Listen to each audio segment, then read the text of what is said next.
musical Magic Monster. Como é que você, eu não sei, não conheço o seu calendário, como é que você conseguiu criar todo o teu, as peças e tudo para o desfile do São Paulo Fashion Week, que foi no começo de junho, e já em seguida, já em 8 de julho, o musical está estreando. Como você conseguiu fazer tudo? Na realidade, a gente começou o processo em dezembro do ano passado, né?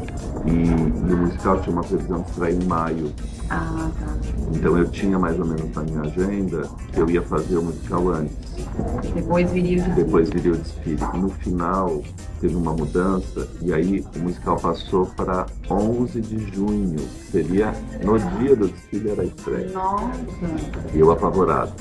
E aí no final ele passou para 8 de julho, que foi ótimo, que deu tempo. Na realidade, assim, eu estou bem organizado, as equipes que faziam o desfile e o figurino eram diferentes, então elas estavam trabalhando independentemente.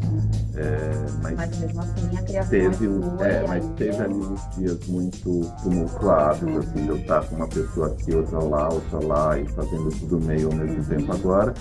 Aí se colocam, né, eu peguei uma equipe, como era uma equipe diferente, então você fica fazendo prova lá, prova aqui e tal, e aí tudo funcionou. No final deu tudo certo, eu acabei em São Paulo e eu consegui fazer uma coisa que eu queria, mas eu não precisaria ter feito, que era acompanhar de fato todo o processo.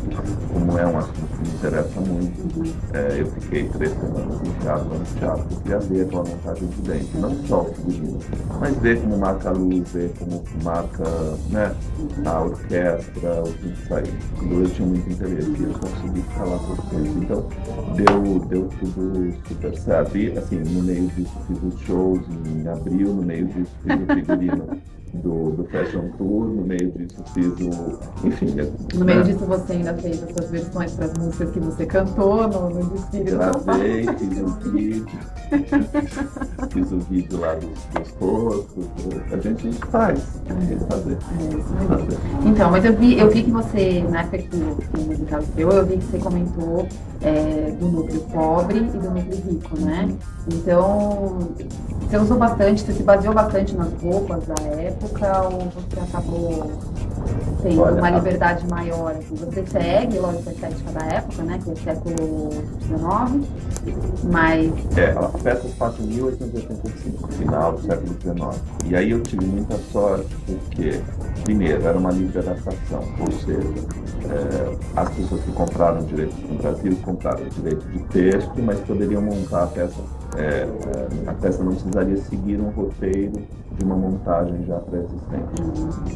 E aí o diretor, quando me brifou, ele falou: Pause, eu quero que você tenha liberdade e eu quero que você dê até uma contemporaneidade no figurino. E eu não acho que você precisa seguir o ano de 1885. Você pode ter um pouco de liberdade, 10 anos para frente, 10 anos para trás e tal. Então eu fiz uma pesquisa mais ou menos na metade do século, assim, de 1850 até o final. A gente tem toda essa fase, principalmente nas mulheres, de roupas muito acinturadas, uma corsetaria por baixo, com toda a estrutura de volumes nas saias. Quando chega no final do século, tem a liberdade, aparece um pouco a rede, os corsês e tal. Então, eu não cheguei nisso, né? Não deixei a peça chegar nesse lugar, que seria, vamos dizer, em 1895 já estaria começando a aparecer um pouco disso. Então, não deixei isso acontecer. Mas eu tive ali uma liberdade. E ficou bem nas linhas? Basicamente, eu nunca gosto de trabalhar com uma referência próxima de mim. Então, eu fiz uma pesquisa grande, olhei, vi filmes e tal, fechei tudo e fui fazer.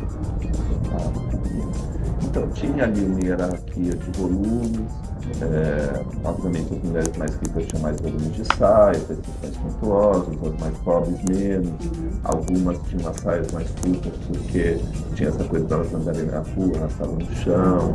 Então tinha ali uma linha de raciocínio, mas era como se fosse o Fauzi com aquela forma de se vestir fazendo roupa. Que legal.